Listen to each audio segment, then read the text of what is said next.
estamos no capítulo 14, então começa já assim: no segundo ano do reinado de Joás, Jeoás, que eu acabei de falar, filho de Jeoacás, no segundo ano então de Jeoás, rei de Israel, começou a reinar Amazias, filho de Joás. Ele começa a governar aqui. Então, estabelece o ano do reinado aqui dentro do próprio Israel, né? de Israel, para dizer que o rei de Judá, estava começando a dirigir. Aí diz quanto tempo que ele reinou e tal, o nome da sua mãe, mas a declaração que é a mais triste em todos estes momentos. Estamos falando de Judá. Diz assim: ele fez o que era reto perante o Senhor. Beleza. Essa é uma declaração que repete em vários reis ali do sul de Judá. Fez, porém, segundo tudo que Joás, o seu pai, tinha feito. Joás, aquele menininho, começou a reinar e tal, com 7 anos.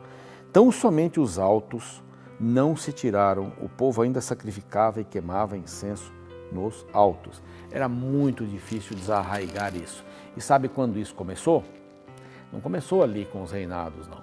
Aquilo começou muito tempo atrás, quando Israel, o povo de Israel, 2,5 tribos antes do Jordão, 9,5 tribos depois, e Josué estava conduzindo tudo, começou exatamente ali quando eles não tiraram todos os países, as tribos que não adoravam a Deus ali. E isso os levou a esta idolatria toda. Lá começaram estas adorações nos altos, nas montanhas, os altares nas montanhas, né? As relações sexuais com o sacerdote ou sacerdotisa dos deuses que estavam ali, e até a queimar filhos e matar filhos e passar pelo fogo. Desculpe. E tudo isso acontecia por ali. Isso daí é um resultado. E olha, eles não conseguiam tirar isso. Eles iam lá, liam a lei, não é? Joás, então, leu a lei, fez tudo, mas ele também acabou caindo na idolatria. O único que não caiu na idolatria foi Davi. Davi pecou, é verdade, um pecado grave, ou pecados gravíssimos, mas ele nunca deixou de adorar a Deus. Isso aqui é um ponto positivíssimo, né? E toda hora a Bíblia menciona essa questão aqui. Bom, então estamos aqui no 14, eu pulei uma página aqui, quase me perdi aqui, mas não perdi. Bom, os pais, ou, aliás, os que mataram, né, o seu pai, ele tinha um nome aqui dos assassinos, a Bíblia dá o nome, mas ele não procurou esses filhos para serem mortos também. Cita inclusive aqui a lei de Moisés, que os pais não serão mortos por causa dos filhos, nem os filhos por causa dos pais. Então, os assassinos do rei Joás não foram buscados. Amazias luta contra os edomitas e vence. Então Deus começa a dizer: olha, eu estou com você também, siga firme aí que nós vamos junto. Só que ele começa com uma brincadeira. Amazias, então, de Judá, Jeoás do norte, de Israel, e Amazias o provoca. E é uma provocação tola. Ele diz lá para o reino do norte, Amazias enviou mensageiros e tal, verso 8, vem, meçamos armas. Vamos ver quem é mais forte. Olha que tipo de brincadeira. Parece brincadeira de garoto, né? Vamos ver quem é mais forte. Os homens vão entender isso, né? Quem é homem cospe aqui, e aí um cospe no outro, né? E aí começa a abrir, quem é mais forte? Então, foi uma coisa de criança que Amazias fez. Provocar o reino do norte. Talvez na sua cabeça estivesse a mesma ideia de unificar. Bom, tem muita coisa boa lá, tem muita prata, muito ouro, eu quero tudo isso para mim, vou provocar o rei de lá.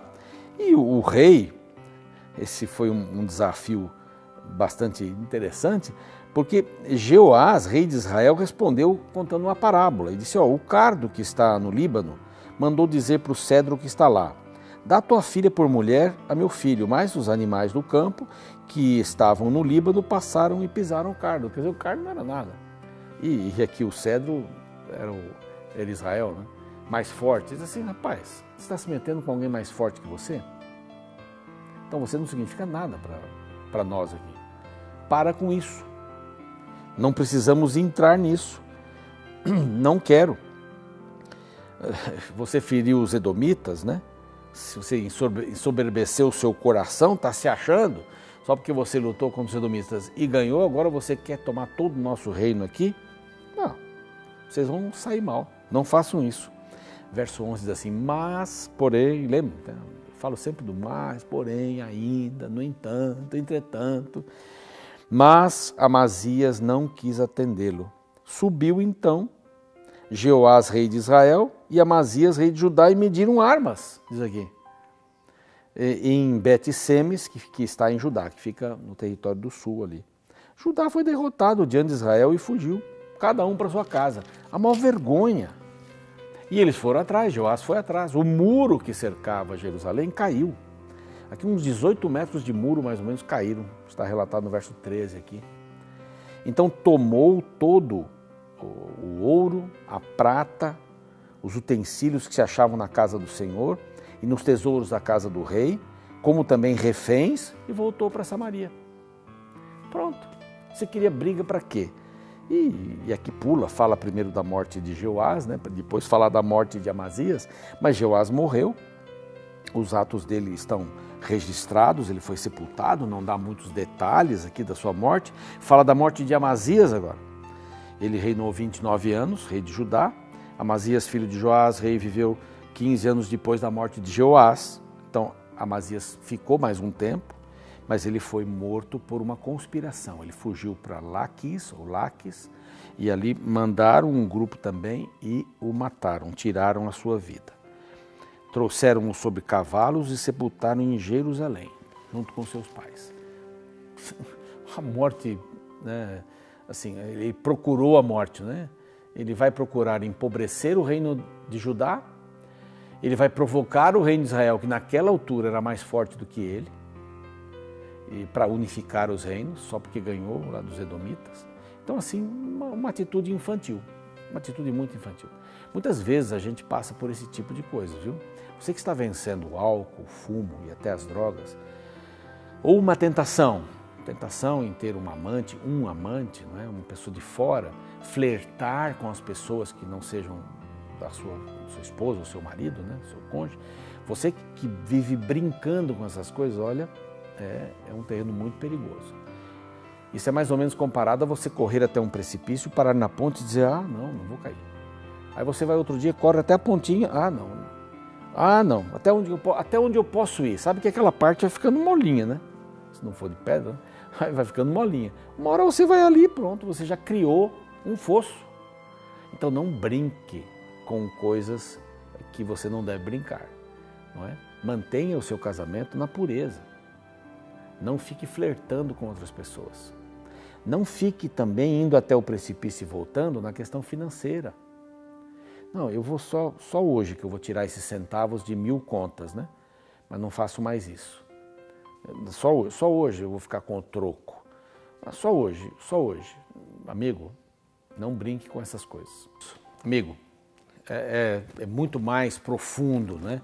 A gente não pode deixar as pontas soltas, como eu já mencionei. Não pode deixar as pontas soltas. A pessoa acha que vai dar certo, primeiro roubo, deu certo. Segundo, as pessoas que mexem com roubos têm vida curta, são presos, não vão viver a vida toda assim. Você vai ser pego uma vez, vai ser pego e vai para a cadeia e sai e volta. Parece que a vida ficou fácil. Você vai entra e sai. Tem uma família, tem gente atrás de você, tem mães que choram, não é? Tem pais que choram atrás de você, homem ou mulher que seja. Não é para enganar o próximo, deixar pontas soltas. Não deixe pontas soltas, não deixe que um fato glorioso, errado, o leve a fazer outra coisa. Então você já está aí na meia-idade e tal, e já a sua aparência não é a melhor, e você tem lá necessidades, e passa alguém e acha você bonito e começa a falar, não vá atrás disso. Essa sua vitória não é vitória, isso é derrota. Você tem um casamento a cumprir, a zelar, tem filhos, né, tem família, é importante isso. E Amazias entrou nessa, ganhou de um lá, dos edonitas, agora também, Israel, vamos lá, vamos ver quem é mais forte. Perdeu, morreu, e teve uma conspiração contra ele também, uma coisa ruim. Bom, aparece agora o reinado de Jeroboão II. Lembra que toda hora a gente está falando de Jeroboão, né? O que não prestou. Lá em Israel, então, alguém se chamava Jeroboão II agora, e vai fazer a mesma coisa. O verso 24, fez o que era mal perante o Senhor, a mesma história. Jamais se apartou jamais de nenhum dos pecados de Jeroboão primeiro. Então aqui já dá o nome de Nebate, que era o pai dele, esse era outro, era filho de Jeoás, né, lá em Samaria. Bom, aqui aparece pela primeira vez o profeta Jonas. Sabe, esses profetas eles vão trabalhando com Israel e alguns com Judá também. E eles vão sendo mencionados por aqui. Uma hora dessa eu ponho uma lista aí para você ver aí no nosso YouTube, né? Como uma mensagem minha lá, eu coloco só para você ver essa questão da cronologia profetas e reis de Judá e também de Israel. Mas aparece aqui, restabeleceu ele os limites de Israel, ele fez algumas coisas boas, tem aqui os locais, e por intermédio do profeta Jonas, ele acaba expandindo um pouco mais o seu território. Aparece aqui, mas não fala mais nada, ele vai aparecer mais para frente.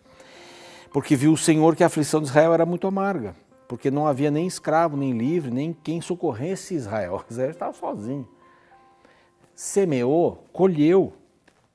Olha o verso triste aqui do 27. Ainda não falaram o Senhor em apagar o nome de Israel de debaixo do céu, porém os livrou por intermédio de Jeroboão, filho de Joás. Esse Jeroboão ainda deu um respiro, né? Quanto ao mais os atos, ele pelejou, conquistou Damasco, conquistou Amate, e ele descansou e Zacarias, seu filho, reinou no seu lugar. Bom, são histórias de alguns reis aqui, mas a gente vê sempre essa questão, não havia ligação com Deus, né? Mas Deus estava lá. O verso para mim, nesse finalzinho, mais assim, dolorido, Deus ainda não disse que ia tirar o povo de Israel, e ele tirou.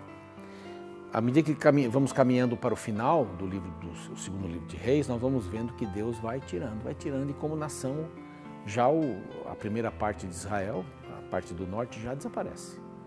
Vamos ficar aqui, nós vamos vendo aqui. Depois a outra, a parte sul.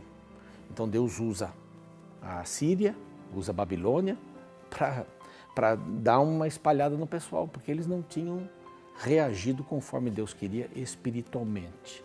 Então, todas estas consequências vieram por aí. Vamos orar, pedir a Deus sabedoria.